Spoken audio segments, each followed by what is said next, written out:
비트코인은 이제 투자 상품이 아닙니다. 세계 패권 전쟁의 최종 목적지입니다. 2025년 작년은 참 기묘한 한 해였습니다. ETF 승인이라는 초대형 호재가 있었는데도 비트코인 가격은 떨어지고 거래량도 바닥이었죠. 그런데 2026년이 시작되자마자 비트코인은 94,000달러 돌파, 6주 만에 가장 높은 가격을 기록했습니다. 참 이상하죠? 마치 누군가가 억누르고 있던 스프링이 튀어오르는 것처럼요. 사실 이건 예정된 미래였습니다. 누군가가 작년에 설계한 시나리오가 이제 액션에 들어갔거든요. 오늘은 비트코인이 왜 작년에 오르지 못했는지, 누군가의 정체와 올해 비트코인이 폭발하는 이유까지 모두 재구성해드리겠습니다. 코인의 재구성.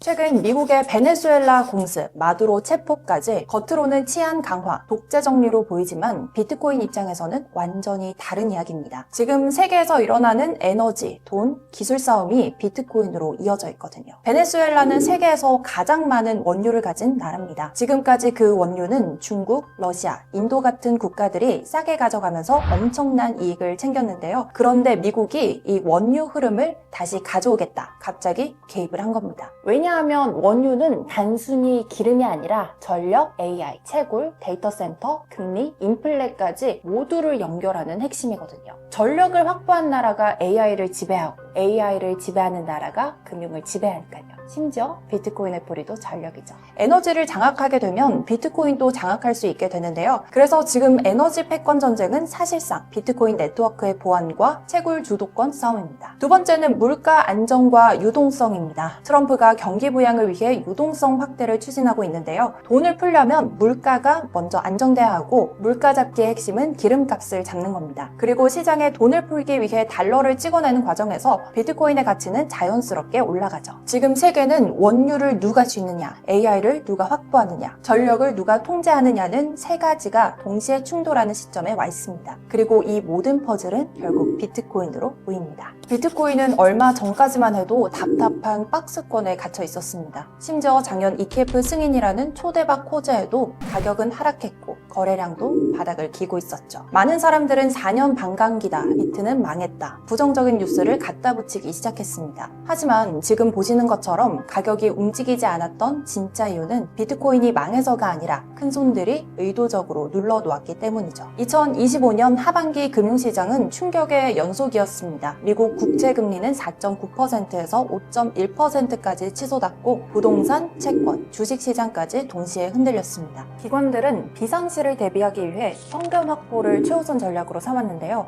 그들에게 가장 빠르게 현금화할 수 있는 자산이 바로 비트코인이었거든요. 두 번째 하락 원인은 오히려 ETF 승인이었습니다. ETF가 시작될 때 월가는 비트코인을 싸게 사기 위해 전략을 펼칩니다. 현물 비트코인은 천천히 사들이면서 선물 시장에서는 반대로 숏을 걸어두는 방식인데요. 왜냐하면 ETF 초기부터 가격이 빠르게 오르면 큰손들이 싸게 비트코인을 사모을 수 없기 때문이죠. 작년 하반기 선물 시장의 숏 비중을 보면 알 수 있습니다. 약 54%에서 60%. 가격이 박스권에 묶여 있었던 건 그들이 일부러 가격대에 묶어뒀던 거였습니다. 하지만 12월 말 그들의 포지션에 변화가 생겼습니다. 큰손들도 하락으로 돈을 벌 수 있지만 영원히 가격을 내릴 수는 없거든요. 작년 12월 말부터 숏 포지션이 빠르게 줄어들기 시작했고 고래 지갑이 다시 순매수로 전환됐습니다. 결국 작년에는 큰손들이 더 싸게 사기 위해 일부러 눌러뒀던 거라면 어느 정도 물량을 채운 지금은 오르는 쪽이 그들 잔고에 더 유리해졌습니다. 지금 시장 뒤에서 움직이는 배경은 상상보다 훨씬 더 거대하고 치밀합니다. 바로 세계 경제 시스템 자체가 비트코인을 중심으로 재구성되고 있거든요. 작년 하반기까지 미국 경제가 가장 두려워했던 건 하나였습니다.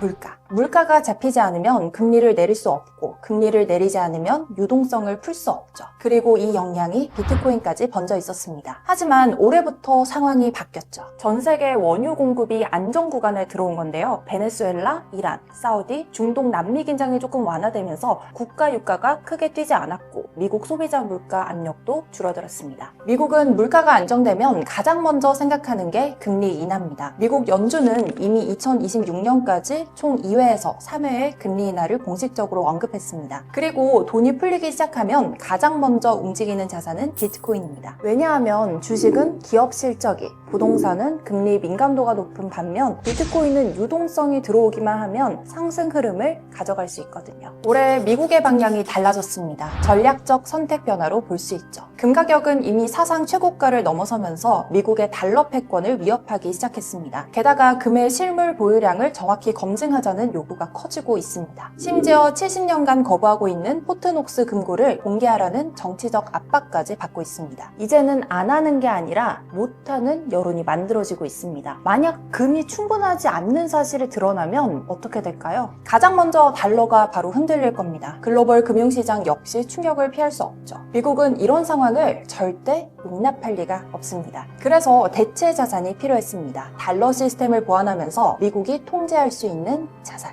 미국 정치권과 월가가 24년부터 조용히 그러나 꾸준히 비트코인을 제도권 안으로 끌어들이고 있죠. ETF 승인, 기관 투자 허용, 시중은행의 비트코인 커스터드 서비스 승인, 그리고 스테이블코인 법안까지 한 곳으로 모입니다. 비트코인 디지털 준비금 만들기, 핵심은 스테이블코인 구조에 있습니다. 요즘 비트코인 거래의 70%는 스테이블코인으로 이루어져 있는데요. 사람들이 스테이블코인을 사서 비트코인을 거래할수록 발생가는 받은 돈으로 무조건 미국 국채를 사야 하거든요. 이 구조로 미국은 비트코인이 상승하면 국채가 잘 팔리면서 재정 압박이 줄어들게 됩니다. 쉽게 말해 비트코인이 오르는 게 미국에게도 이득이 되는 구조. 더 이상 비트코인의 상승을 막을 이유가 사라졌습니다. 올해 비트코인은 오를 수 있다를 넘어 폭발하는 해입니다. 이미 만들어져 있는 데이터와 시스템의 구조적 흐름 때문이죠. ETF의 안정화, 미국의 준비금 전략 변화, 그리고 에너지, AI, 전력 패권의 재구성까지 이 세 가지는 각각만으로도 시장을 크게 뒤흔들 이벤트인데 이 모든 움직임이 2026년